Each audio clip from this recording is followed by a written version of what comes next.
I'm Hank from the elderly community. I have a simple question or maybe a stupid one.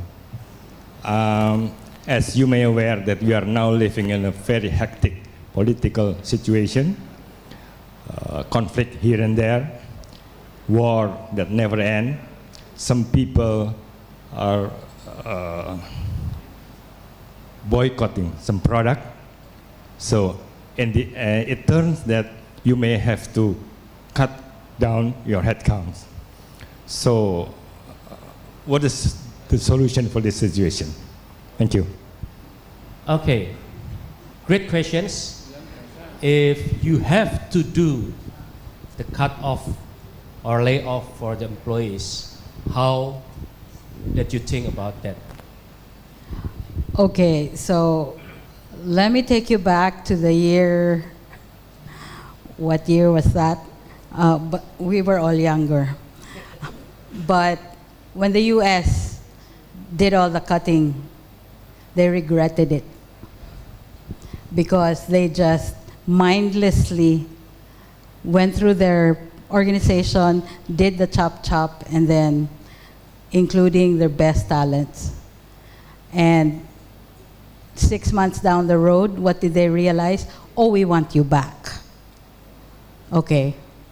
So before I answer the question, before you even get there, what did my presentation say?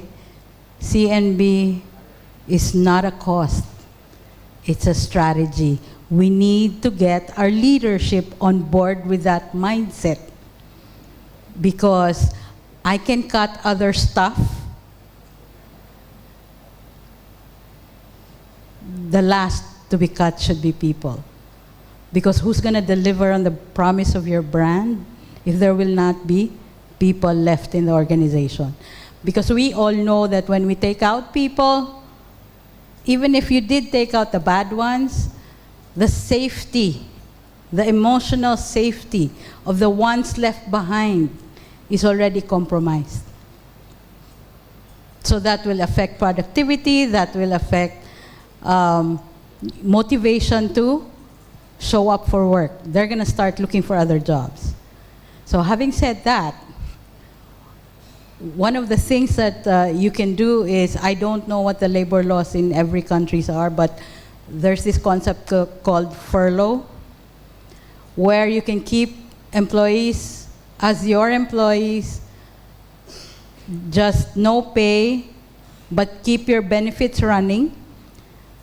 And if they find a job within that 6 months, then they resign. But your job as an employer is to make sure that by the end of 6 months, you'd have recovered enough to be able to take them back to work. Everything doesn't have to go straight to cutting heads. And it's also going to help also your employees who feel that I need time to look for another job.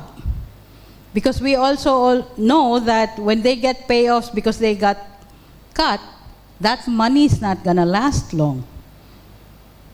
But going through a furlough first allows you as an employer to breathe from the financial impact of having a full workforce. And then the employee, at least the benefits that you have are still running. Your medical, what other benefits that you have that you provide them, it's still there. It's just the pay that you're not getting. So there are a lot of other things that you can think about or strategize.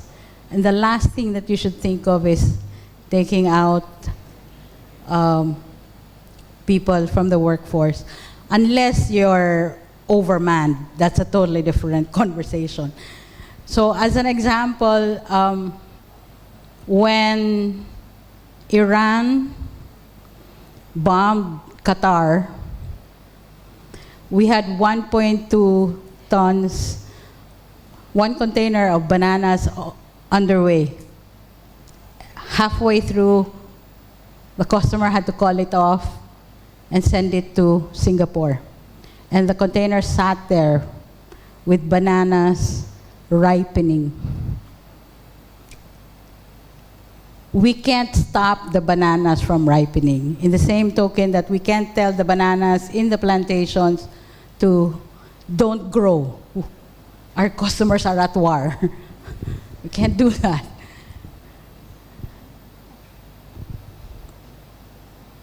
So you need to, compensation is part of that strategy, but it's a total organization strategy. But don't make compensation the cost strategy. That's just what I'm saying. Because the war will end, and then what are you going to do? And this was what America experienced when they did that whole mass layoffs. In 6 months, they were asking people to come back. And by that time, a lot of their good people were already taken by other companies who were thinking straight. And in terms of cultural benefit, of course they're not going to go back. At the first sign of trouble, what did you do? You let me go. Not a good look for an employer.